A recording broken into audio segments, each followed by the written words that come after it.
Caso Rocío San Miguel, la olla del gobierno para criminalizar las ONG. República Independiente, promueven un distrito binacional entre Táchira y norte de Santander. Ni de cerca, meta estimada en intercambio comercial entre Colombia y Venezuela.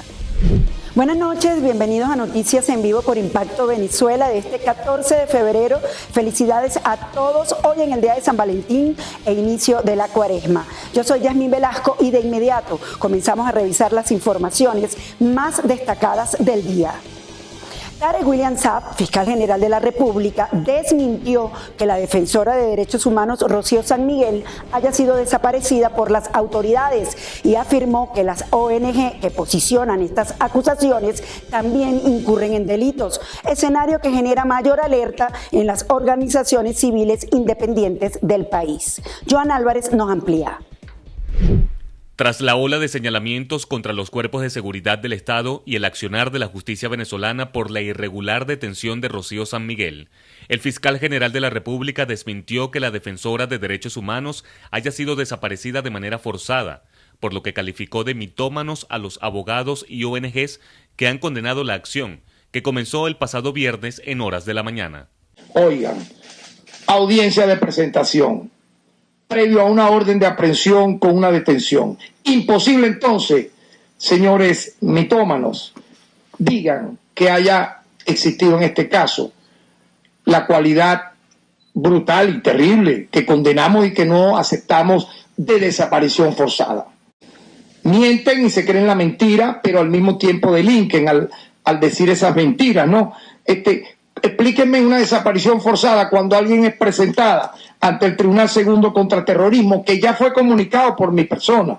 De esta forma, el titular del Ministerio Público aseguró que quien insista en la denominada desaparición forzosa también incurre en un delito que, a su juicio, busca desprestigiar las ya cuestionadas instituciones públicas del Estado. Entonces, ¿cómo explican que hasta ahorita haya gente diciendo de una desaparición forzada? Es algo impresionante, ¿no? Todo es para enlodar la democracia venezolana, las instituciones democráticas que velan por la justicia y el Estado de Derecho. Más temprano, Alfredo Romero, director de Foro Penal, condenó la práctica de la detención de familiares de los solicitados por la justicia, puesto que el Estado incurre en una violación de derechos humanos al dar origen a una posible extorsión a través de una confesión forjada. Es la categoría 5 de presos políticos que nosotros calificamos, que es precisamente el uso de personas para extorsionar, para lograr confesar, obligarlos a decir cosas en contra de un familiar y como rehenes, precisamente porque ya ha ocurrido que a las personas, ¿y qué ocurrió con la hija de Rocío San Miguel? Bueno, obviamente se detiene para lograr detener también al padre de la hija, para presionar a Rocío San Miguel. Importante destacar que el fiscal general aseguró que Rocío San Miguel tenía una misión como parte de la operación Brazalete Blanco, en donde comunicaría presuntamente en tiempo real los avances de estas supuestas acciones terroristas contra el gobernador Freddy Bernal y Nicolás Maduro, en donde aparentemente habría reconocido su papel para desprestigiar a la Fuerza Armada Nacional Bolivariana en Europa. Desde Caracas, Joan Álvarez, Somos Impacto Venezuela. Continuamos ahora en Panorama Nacional con nuestro equipo de corresponsales. Durante el primer encuentro de gobernadores de la frontera colombo-venezolana, los mandatarios propusieron la creación de un distrito binacional que establezca políticas propias para combatir los delitos transfronterizos como la trata de personas. Marina Glo con los detalles. Amigos de Impacto Venezuela, nos encontramos en el Puente Internacional Atanasio Girardot o Tienditas. Se llevó a cabo la primera reunión entre el gobernador del estado Táchira, Freddy Bernal, y el del norte de Santander, William Villamizar Laguado. Estos son preparativos de lo que será próximamente un encuentro binacional donde se discutirán temas como economía y seguridad. Es la primera vez que se reúnen Freddy Bernal y su homólogo cucuteño recientemente electo William Villamizar. La actividad sin formalismos fue del lado venezolano. Allí se tocaron temas como grupos armados y mafias de trata. Autoridades creen que venciendo el centralismo se puede avanzar en la frontera. O sea, un eje que permita la coordinación, la articulación entre el Norte de Santander y el Táchira y dar un salto en materia económica. Porque los delincuentes no tienen que enviar un oficio a otro para hacer nada, sencillamente actúan. Entonces, es saltar los trámites burocráticos e ir a la coordinación directa, pero hace falta firmar un protocolo de entendimiento que ya está planteado entre los dos países y en pocos días se va a ejecutar. Por su parte, el mandatario colombiano reconoció el grave problema que tiene en el norte de Santander con la guerra armada. Señaló que la lucha en ese territorio es también evitar que el conflicto afecte a Venezuela. La zona del Catatumbo es el 40% del departamento y en ella está el ELN y está el Estado Mayor de las FARC, grupos que están en este momento sentados en mesa de negociaciones, pero que están en el territorio. Adicionalmente, están las bandas narcotraficantes y están las bandas delincuenciales que hacen presencia en el departamento. En la asamblea se propusieron además asambleas departamentales en las que diputados regionales de ambos países sesionen con el fin de discutir estatutos que beneficien al cordón fronterizo. En Táchira, Marineglot, Somos Impacto Venezuela. Luego del restablecimiento de las relaciones comerciales entre Colombia y Venezuela en septiembre de 2022, dichas actividades han dejado beneficios para ambos países. Sin embargo, la meta estipulada por el exembajador Armando Benedetti para el primer año de intercambio entre ambos países no está ni cerca de ser alcanzada. La meta del Ejecutivo era poder llegar a los $10.000 millones en el primer año de intercambio, pero las cuentas apenas alcanzaron los 1.000 millones, según un análisis del Ministerio de Comercio, Industria y Turismo, en base a las cifras proporcionadas por el DANE a finales de 2023. Hay que reconocerlo, Venezuela tecnológicamente está atrasada, todavía están en el papel y en el sello, cuando naturalmente en el mundo se trabaja todo a través de la internet y la permisología para el transporte de mercancías y demás ha sido muy triste, muy engorroso, muy complicado. Entonces estos factores obviamente han retrasado la evolución en el proceso de exportación. Estamos en el proceso de decirle a las entidades del gobierno, oiga, hay que mejorar, hay que agilizar, hay que descomplicar, hay que desentrabar esos procesos y esos protocolos para que sean más ágiles las exportaciones y las importaciones. Durante este intercambio, Venezuela exportó a Colombia abonos, fundición de hierro y acero, productos químicos orgánicos, combustibles y aceites, aluminio, y a través de todas las fronteras, aeropuertos y puertos, lo que significa un total de $109 millones, mientras que desde Colombia, Venezuela recibió materias plásticas, azúcares y artículos de confitería, aceites esenciales, perfumería y cosméticos, generando poco más de $600 millones.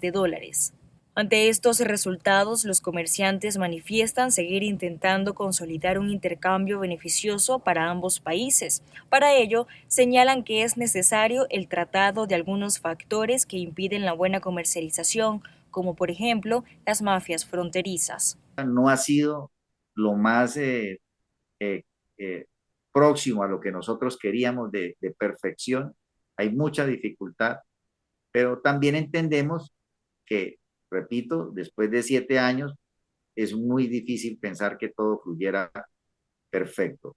Esperamos que algunos efectos secundarios que están dificultando algunos procesos de comunicación entre ambos países, como es la inseguridad, sean atacados, sean visualizados de la forma en que las autoridades deben tomar correctivos y controlarlos para que estos factores no influyan en este dinamismo. No obstante, todos estos factores no han sido impedimento para que el intercambio entre los hermanos países siga avanzando este 2024, registrando un 8% más de lo que pudo verse entre 2021 y 2022, antes de la reapertura fronteriza. La guerrilla del ELN anunció el martes la suspensión de un paro armado que inició el fin de semana en el oeste de Colombia, tras ser acusado por el gobierno y mediadores de incumplir con las treguas pactadas en las negociaciones de paz. El ELN informó en la red social X que el Frente de Guerra Occidental Omar Gómez daría por finalizado el paro armado a partir de las 12 de la noche del miércoles. Según la Defensoría del Pueblo, el paro obligó a miles de habitantes del departamento de Chocó a confinarse. El ministro del Interior, Luis Fernando Velasco, había criticado duramente a los insurgentes, a quienes acusó de violar el alto al fuego bilateral activo desde agosto de 2023. El movimiento Ciudadano Venezolanos en el Mundo aseguró que el gobierno de Nicolás Maduro pretende cerrar la ruta electoral de este año con una nueva escalada de represión. En un comunicado, la ONG expresó que los últimos actos del gobierno deben ser irrevocablemente entendidos como parte de una compleja estrategia para impedir la realización de elecciones libres en Venezuela. En el texto, el movimiento aseguró que la escalada represiva se ha incrementado a niveles inéditos en la historia venezolana con la reciente desaparición forzosa de la activista Rocío San Miguel. De acuerdo con la organización, es imposible ignorar este hecho que puede ser el preámbulo de una confesión pública o inducida de San Miguel sobre los hechos de los que se le acusan y que por supuesto terminarán finalmente por involucrar fraudulentamente a María Corina Machado en una componenda militarista. Vamos a leer los comentarios que nos dejan relacionados a la pregunta del día que publicamos en todas nuestras plataformas digitales. Hoy dice así: expertos han señalado que un posible adelanto de las presidenciales podría afectar seriamente la observación electoral y por ende la transparencia del proceso. ¿Está de acuerdo con que los comicios se lleven a cabo en el primer semestre de 2024? Douglas Tenorio nos comenta en TikTok lo siguiente: no, debe ser en el segundo semestre de tal manera que se den todas las garantías electorales. Mientras que en el canal de YouTube, Edwin Hernández nos dice: no, para nada. Aquí debemos promover que se habiliten los centros de votación en los países donde hayan venezolanos y también nuevos votantes. Chequeamos ahora nuestra cuenta de Instagram y Luis Eduardo López responde: las condiciones no están dadas para las elecciones. La Constitución dice en el segundo semestre son las elecciones, pero si no está María Corina Machado, no son elecciones libres. Finalizamos con Edward Guevara, quien nos comenta que no hay condiciones si no hay observación de otros países y sin participar María Corina o, en su defecto, un suplente que ella designe. Como siempre, les agradecemos sus contactos con nosotros. En Impacto Venezuela, siempre presente. Continuamos. 3, 2... Ahora chequeamos qué es noticia en materia internacional, según los destacan portales en la web. Comenzamos como siempre con impactovenezuela.com, que titula así: reportes policiales indican que el tren de Aragua llegó a Nueva York. Ladrones de nacionalidad venezolana arrebatan teléfonos de las manos de las personas y se alejan a toda velocidad en moto. Según la información de las autoridades, después que los celulares son robados, las cuentas bancarias de las víctimas se quedan sin efectivo y luego los dispositivos son enviados a Colombia para ser reprogramados y vendidos. Las fuerzas de seguridad han vinculado este patrón de robos con la brutal pandilla El Tren de Aragua, que de acuerdo con información oficial ya está presente en Nueva York. Estados Unidos estudia liberar a miles de inmigrantes detenidos por falta de fondos. El Servicio de Inmigración y Control de Aduanas de Estados Unidos ha elaborado planes para liberar a miles de inmigrantes tras el fracaso en la aprobación de un proyecto de ley sobre fronteras. El proyecto de ley al que se opusieron hace unos días los legisladores republicanos habría eliminado un déficit presupuestario de $700 millones y su fracaso supondrá que Estados Unidos reduzca la capacidad para retener a los inmigrantes. Gobierno de Milei ratifica intención de no intervenir los precios pese a la inflación.